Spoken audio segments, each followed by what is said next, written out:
बुलंद हौसलों से आगाज कर जिंदगानी का, खुद को जगा और लुफ्त उठा इस जवानी का। मुझे यकीन है तू बदल सकता है हर एक किरदार तेरी कहानी का। नमस्कार दोस्तों, आज पहली बार क्लास 9th का वीडियो बना रहे हैं, जिसमें हम लोग सबसे पहले हम लोग सिलेबस देखेंगे। मैथमेटिक्स क्लास 9th का सिलेबस देखेंगे। इसके अंतर्गत हम लोग देखेंगे कि किस यूनिट से कितने मार्क्स का आ रहा है और किस यूनिट में कौन कौन सा हम लोग को चैप्टर्स को रीड करना है, हम लोग को स्टडी करना है, उस चीज को हम लोग देखेंगे। और साथ ही साथ हम लोग देखेंगे कि कौन सा चैप्टर हम लोग के लिए इजी पड़ेगा, कौन सा मॉडरेट रहेगा और कौन सा टफ पड़ेगा। ये सभी चीजों को हम लोग देखेंगे और लास्ट में हम लोग देखेंगे कि कौन सा बुक हम लोगों के लिए बेहतर रहेगा, जिससे हम लोग ज्यादा से ज्यादा मार्क्स ला सके। तो चलिए हम लोग आज शुरू करते हैं इसी के साथ में। Mathematics syllabus for class 9 CBSE board 2024-25 का। तो सबसे पहले हम लोग देखते हैं सीरियल नंबर 1 में यूनिट नेम यहाँ पे राइट किए हुए चैप्टर्स है और ये मार्क्स है। फर्स्ट हम लोग सीरियल नंबर 1 में देखते हैं, ये जो यूनिट का नेम है वो नंबर सिस्टम्स है। इसमें नंबर सिस्टम में जो चैप्टर का नेम है वो हम लोगों का चैप्टर 1 रियल नंबर्स है।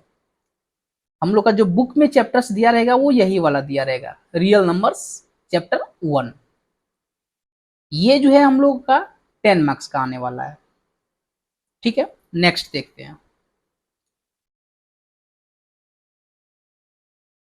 चैप्टर 2 में हम लोग सीरियल नंबर 2 में हम लोग देख रहे हैं अलजेब्रा, क्योंकि अलजेब्रा जो है इसमें 2 चैप्टर्स हम लोग को स्टडी करना है। Chapter 2 polynomials and chapter 3 linear equation in 2 variables. और ये दोनों चैप्टर मिला करके 20 मार्क्स का आ रहा है, जो कि ये दोनों चैप्टर हम लोगों के लिए ठीक रहेगा, स्टडी करने के लिए बहुत अच्छा चैप्टर है।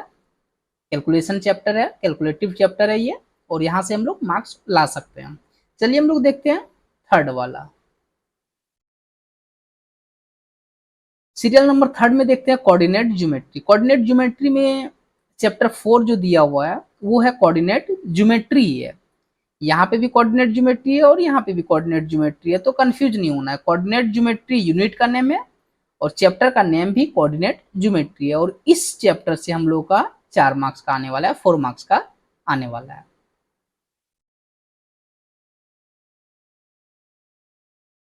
फिर देखिए यहाँ पे सीरियल नंबर 4 में हम लोगों का ज्योमेट्री, जो कि ज्योमेट्री में देखिए दिया है क्या क्या, chapter 5 introduction to Euclid geometry, chapter 6 में है lines and angles, chapter 7 triangles, chapter 8 quadrilaterals and chapter 9 circles.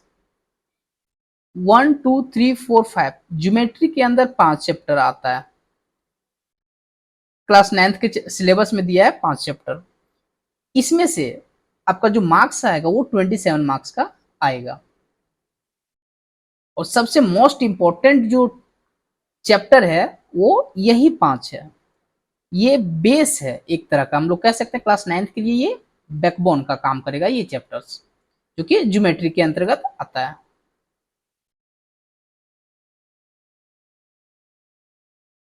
Serial number 5 में मेंसुरेशंस दिया हुआ है, जो चैप्टर 10 में एरिया दिया हुआ है, एरिया के बारे में हम लोग को पढ़ना है। और चैप्टर 11 में सरफेस एरिया एंड वॉल्यूम हम लोग को पढ़ना है। ये दोनों चैप्टर मिलाकर के हम लोग का 13 मार्क्स का आने वाला है।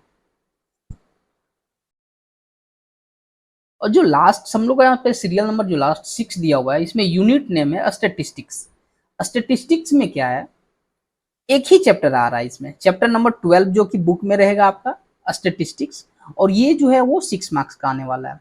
आप लोगों का इस बार क्या किया है कि प्रोबेबिलिटी चैप्टर जो है वो हटा दिया है।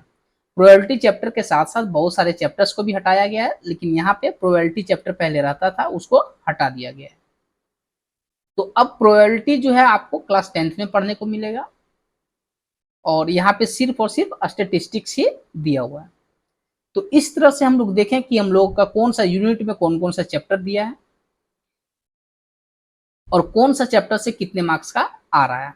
अब हम लोग देखते हैं कि कौन कौन सा चैप्टर हम लोग के लिए टफ पड़ेगा, मॉडरेट पड़ेगा और इजी पड़ेगा। तो चलिए हम लोग उसी चीज को देखते हैं।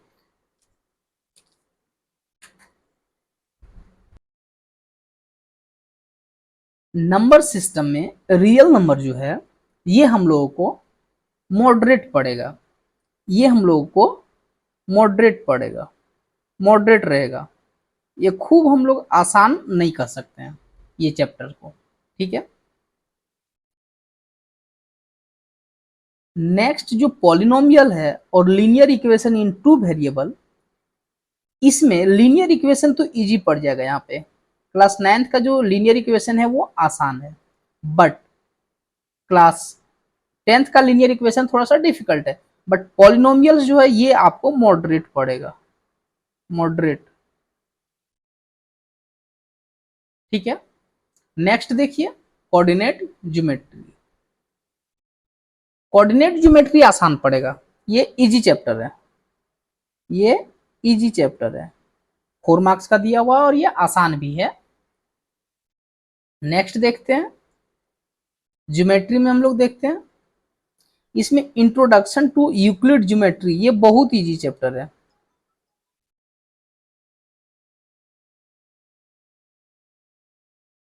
चैप्टर 6 जो लाइन्स एंड एंगल है ये भी आसान है, ये टफ नहीं है, ज्यादा कॉन्सेप्चुअल बेस्ड है। बट ट्रायंगल जो है ये टफ पड़ेगा, ट्रायंगल जो है वो टफ पड़ेगा हम लोगों का।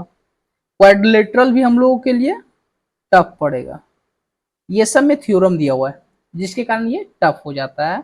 और सर्कल भी जो है वो टफ पड़ेगा हम लोगों के लिए। तो ये 3 चैप्टर ज्योमेट्री से डिफिकल्टी लेवल इसका ज्यादा है जिसके कारण ये हम लोग को टफ पड़ेगा।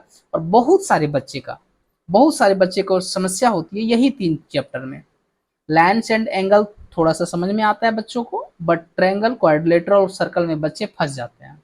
तो आपको इस चैनल के थ्रू से इतनी अच्छी तरीका से बताया जाएगा कि आपको कहीं दिक्कत ही ना हो, आप एकदम से बहुत अच्छी तरीका से ये सभी चैप्टर्स को कंप्लीट करेंगे।